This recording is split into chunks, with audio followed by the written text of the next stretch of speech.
science is clear: unless we change the way we live, the Earth's coral reefs will be utterly destroyed within our children's lifetimes. And so that's very, very clear to me where our current trajectory heads us. Business as usual takes us to a world without coral reefs by mid-century. And so that kind of gets at the nature and the depth of the chasm and the size of the leap we need to make, and brings us back to that train, how we get onto it, where it takes us. And my main example for what that train is, where it takes us, and how to get onto it, is the largest and major industrial nation that has made the jump so far, the one that's sort of furthest on its arc across that chasm, and that nation is Germany. The transformation of Germany in the last 10, 15 years has been nothing short of extraordinary. If any of you spend any time there, it is incredibly clear on the landscape, and it illustrates these four laws of leap mechanics, as I call them, very, very clearly. How it is, the basic principles of how you propel yourself across. And the first is that a chasm can only be crossed in a single leap. Germany did not, in essence, did not sort of make little steps around the edges and test things out and try things out. What they did was make an enormous commitment, primarily to renewable energy and more broadly to sustainability, beginning with their feed-in tariff in the year 2000. This is a term that's usually pretty familiar to Ontario audiences. You know feed-in tariffs, you've got one.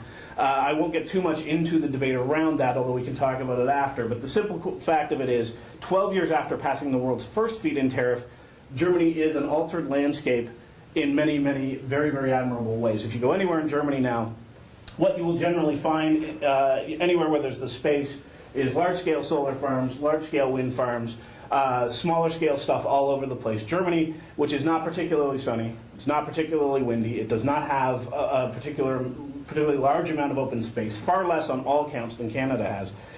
Germany is now the global leader in all of those categories. Really almost any sustainability category, particularly at the industrial scale, that you can think of, Germany has just sort of jumped to the lead. And, starts with wind turbines and solar panels and runs all the way down to things like high-efficiency windows and everything else. Germany did this with the feed-in tariff, which is basically a leveling of the energy playing field. Basically says rather than figure out some way to apply a carbon tax or some other very politically difficult cap-and-trade system or whatever, we will simply reward the hell out of renewable energy and get it onto the grid. This did not, by the way, happen overnight for Germany. When you look at the kind of trajectory of the feed-in tariff, the really big change started about 4 or 5 years in. So Ontario, now 3 years into its regime, I wouldn't say is necessarily lagging behind so much as it hasn't hit its full stride. Anyway, in any case, Germany is now at 20% plus and growing with a bullet of its grid is now renewable energy, starting from about 4 or 5%, I think it was. By the way, the initial goal for 2012 was 12%. So at the start of 2012, they had already exceeded their initial goal, which some in government at the time thought was excessive. They've already exceeded it by an enormous factor. The current goal is now something like 35% by 2020.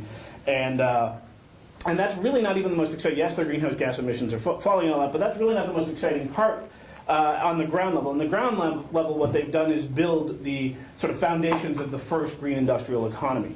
And this is what it looks like, of course. You've got 300,000 plus jobs, a $50 billion a year industry, growing on several tracks. There's a study out there suggesting that by 2020, when they hit that next target, you'll be looking at an industry in Germany, in renewables alone, not even getting into kind of the ancillary stuff, but in renewables alone, an industry as big as the auto industry. And this is in a country that, of course, has Porsche and Volkswagen and BMW and many other car companies. So this is no small feat.